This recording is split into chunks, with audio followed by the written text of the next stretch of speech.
Hey, Chris Voshall. I'm here at Ballyhack in Virginia. What an amazing place in the cottage. Want to go through the golf industry, what's in the bag. I love walking through this, and hopefully you guys are sitting down because I'm going to take a while and go through every single thing. So we'll start Arctic Camo golf bag. This is the BRD3, I believe. I think that's right, not the BRD4. It's a little bit smaller one, a little bit lighter, camo print. You can't beat that. But let's go through the clubs real quick. Start with the wedges.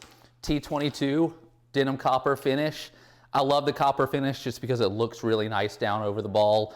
Not too much glare, but at the same time, it's not, I don't know, it's not as bright. I've used the blue before, which I love also, but the denim copper was a nice change from that. Two wedges on this, the 5808 and a 5310. So I've got kind of big gapping down here. That's 5 degrees there. And I'll kind of talk about my gapping as we work through the entire set because I do have some stronger lofted irons as well. So 5 degrees from the 5808 to the 5310. Next, I go into, it's interesting because I used to have the 5310 as my gap wedge. Now I actually have a set matching gap wedge in the Mizuno Pro 225, the black ones. So we did a limited edition with these this year where we launched just a limited number of sets. I was able to get my hands on one of those sets. So I play these in the 5-iron down through the gap wedge. They're a little bit stronger lofted, but they've got that muscle back look from behind. A little bit hotter face with the Grain Flow Forged chromoly face and neck. But again, these things, they deliver on what a Mizuno Pro should be. They feel awesome. You got a lot of control, a lot of height, and a little extra distance from them, which I love. Again, talking about that loft gapping, it goes 58, 53, 48, so another 5-degree jump there, and then I start doing 4-degree jumps from that point on. So a little bit longer, a little bit larger gaps on the short irons, and a little bit shorter on the longer irons, but still a decent gap going all the way from 4 degrees to the 5-iron. Got these with the Dynamic Gold AMT shaft. I've always been a Dynamic Gold guy. The bending profile fits me really well. The AMT is interesting because it gets a little bit lighter as you go from the pitching wedge all the way up to the 5-iron, being the longest that I have. Next, let's look at the woods. These are fun ones. I go straight to a hybrid from there. I've got the Mizuno, I've got the STZ 230 hybrid, 19 degree with a Ventus 80S shaft, 80 stiff. This thing has been a monster. Really, I used to carry like a 4-iron or something more of like a, something in between. It's like an iron type hybrid, but this wood type hybrid's been really good. Doesn't have the left in it that a lot of hybrids do, which I never really liked and kind of kept me away from the hybrids. But that's why I play this, because it goes high, goes straight. It's really a good golf club, the STZ 230. Going into the Fairway Woods, I got a little hazeltine head cover, matches the Arctic Camo, so it works.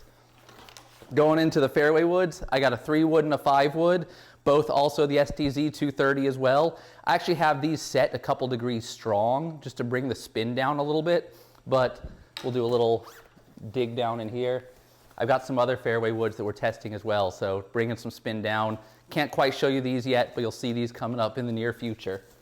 But in the meantime, the STZ 230 cut a couple degrees strong, 18 degrees set to about 16.5, 15 degrees set to about 13 degrees. So a little bit stronger loft to bring the spin down.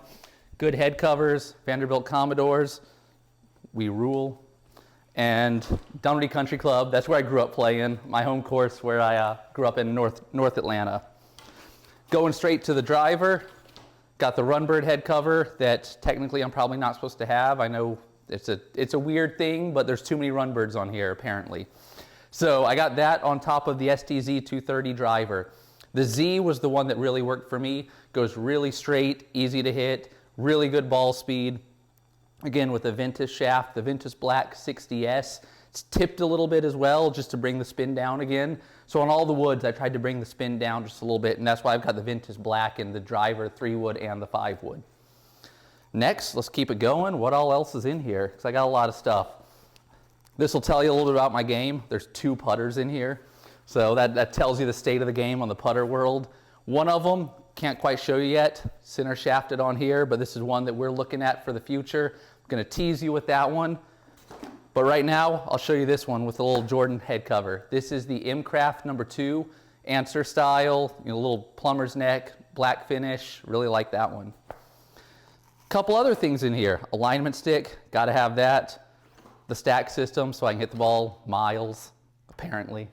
I've got new towel, little Mizuno towel coming out in this September. I know everyone's excited about a new towel, so that's going to be great. Let's keep digging in here because I know I got a lot of stuff. So we'll unzip here. RB Tour X golf ball. This is the new Tour X, not the old Tour X. We made some massive jumps and improvements on this golf ball. This one's fantastic. It spins a lot less than the older one did, which again, I know I talked about bringing spin down on these. The Tour X is the spinnier of the two, but it spins significantly less than the one that we had before. Really good numbers from this, good ball speed, really great feel. The dimple pattern with this thing gives a really nice penetrating ball flight. So I've really liked that. What else have I got in here? Rangefinder, can't go anywhere without that. What else? Sunscreen, can't go anywhere without that. And I think that's about it. Trail mix, that sums it all up. Trader Joe's. So I think that's about it. That's my entire what's in the bag.